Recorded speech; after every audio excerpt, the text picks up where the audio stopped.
Welcome back to reciprocal functions. We're going to be looking at graphing the tangent and cotangent functions. To graph y equals a tan of k times x minus b, or y equals a cotangent of k times x minus b with k greater than 0, the period is pi over k. To locate two adjacent vertical asymptotes, solve the following equation for x.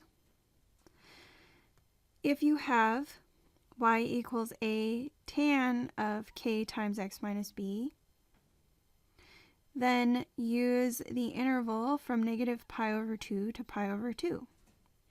And if you have y equals a cotangent of k times x minus b, use the interval from 0 to pi. And this corresponds to the graphs we sketched in the previous video.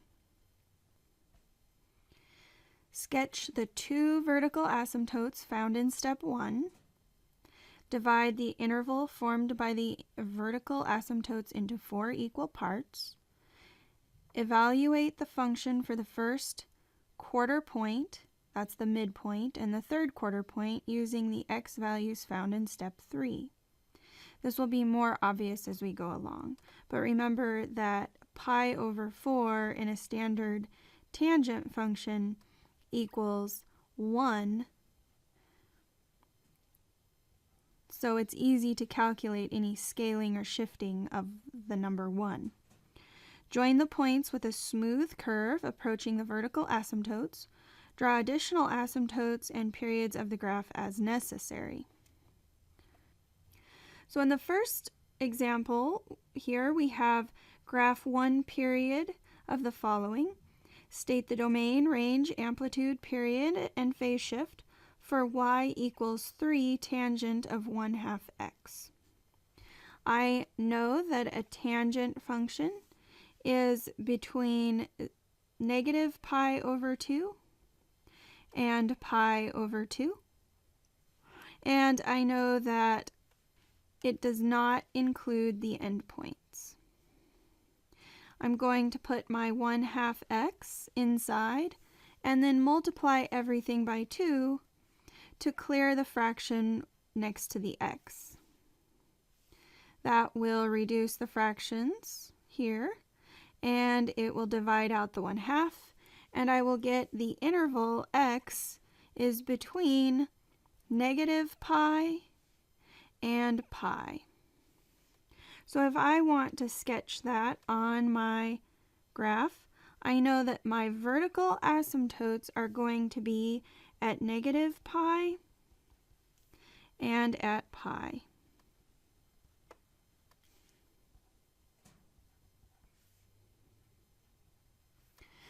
Next, I'm going to break my interval into halves and quarters.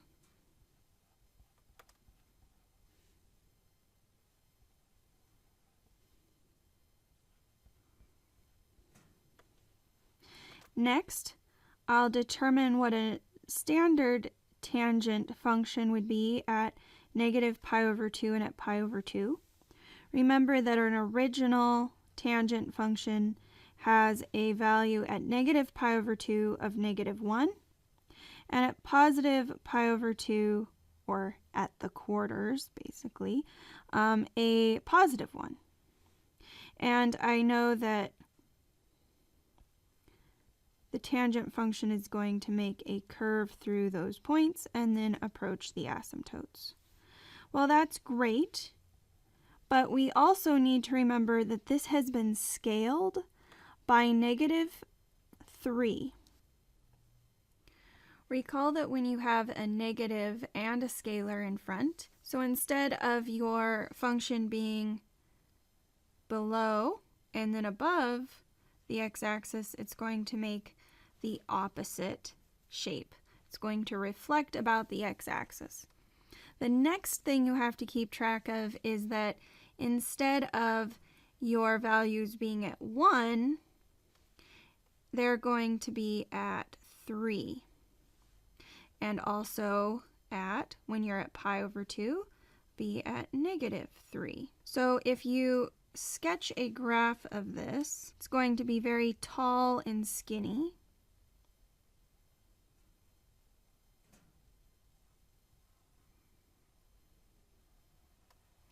And it's going to approach the vertical asymptotes, but maybe not as obvious from the scaling that you have here. So this dark purple line is the line that ends up being the scaled or transformed tangent. In the last part of this video, we need to figure out what the domain, range, amplitude, period, and phase shift are. We can write the domain as negative pi to pi, union the next period would be pi to 3 pi, union 3 pi to 5 pi, etc., etc., etc. And this would be true in both directions. I'm wondering if you can figure out what the set notation for this would be. We know that x can be an element of the real numbers, and we need to restrict it to positive and negative odd integers. So let's see if we can write that. I guess it would have to be 2n minus 1 times pi, because that would give us plus or minus 1, well, plus or minus 0, which is just 0. 2 times 0 minus 1 would give me a negative 1. And let's see, would that work for the next one? 2 times 1 would be 2 minus 1 is 1, so that would work. That looks like it would work. So we could say x cannot equal 2n minus 1 times pi, where n, I'm going to shift this over because we're running out of room, where n is an element of the integers. Now let's look at the range. The range goes from negative infinity to positive infinity, which is one of the easier ones. The amplitude is the absolute value of the coefficient in front of the trig function, so the amplitude is 3. The period is 2 pi. And you can calculate that because remember, the tangent's period is pi. So if I divide that by 1/2, which is my k, then I will get 2 pi. So that's the period. And my phase shift is not applicable because we didn't have any phase shift.